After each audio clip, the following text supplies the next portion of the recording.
어느 왕국의 끝자락, 사람들의 발길이 거의 닿지 않는 깊은 숲속에는 그림자 나무라 불리는 거대한 나무 한 그루가 서 있었습니다. 말하자면 이 나무는 조금 특별했습니다. 사람들이 보기엔 그저 오래된 나무일 뿐이었지만 사실 이 나무는 사람의 마음을 먹고 자라는 나무였습니다. 그래서였을까요?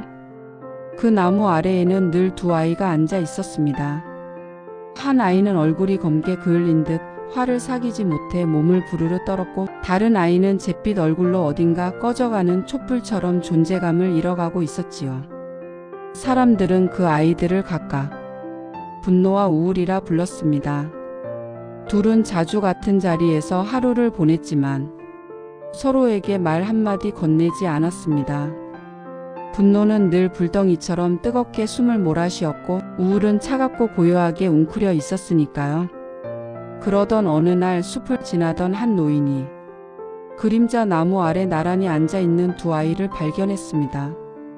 노인은 한참 동안 그들을 바라보더니 작게 중얼거렸습니다. 참 이상한 일이구나. 뿌리는 하나인데 열매는 둘인 셈이네. 분노는 그 말에 화를 버럭 냈습니다. 우리가 어떻게 같다는 거예요? 저 아이는 침묵만 하는 약한 아이예요. 저는 세상 모두가 저를 무시한다고 생각하니까 싸울 뿐이고요. 우울도 힘겹게 고개를 들었습니다. 전 싸울 힘도 없어요. 저는 그저 제가 의미 없는 사람이라 생각하니까. 숨을 내쉬는 것조차 무겁습니다. 노인은 두 아이 옆에 앉았습니다. 그리고 그림자 나무의 줄기를 가만히 쓰다듬으며 말했지요.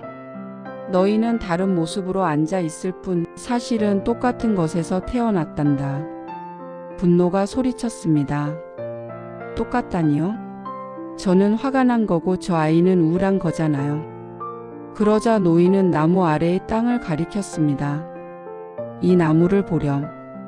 지금 너희 둘을 품고 서 있는 이 나무의 뿌리, 땅속 깊이 하나로 이어져 있단다. 아이들은 고개를 갸웃했습니다. 그러자 노인은 조용히 말을 이어갔습니다. 분노야, 너는 세상이 너를 해치려 한다고 느낄 때 불타오르지. 하지만 그 마음의 밑바닥에는 사실 나를 보아줘, 나를 이해해줘 라는 절박한 외침이 숨어 있단다. 분노의 눈이 흔들렸습니다.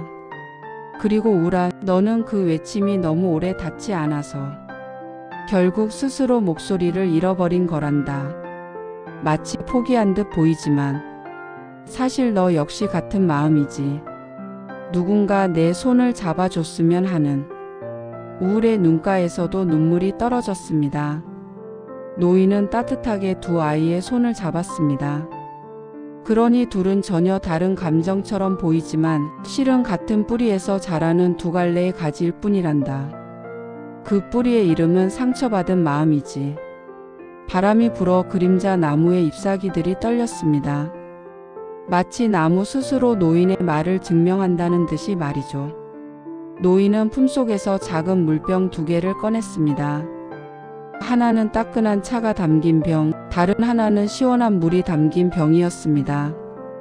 그리고 분노에게는 따뜻한 차를, 우울에게는 시원한 물을 건넸습니다.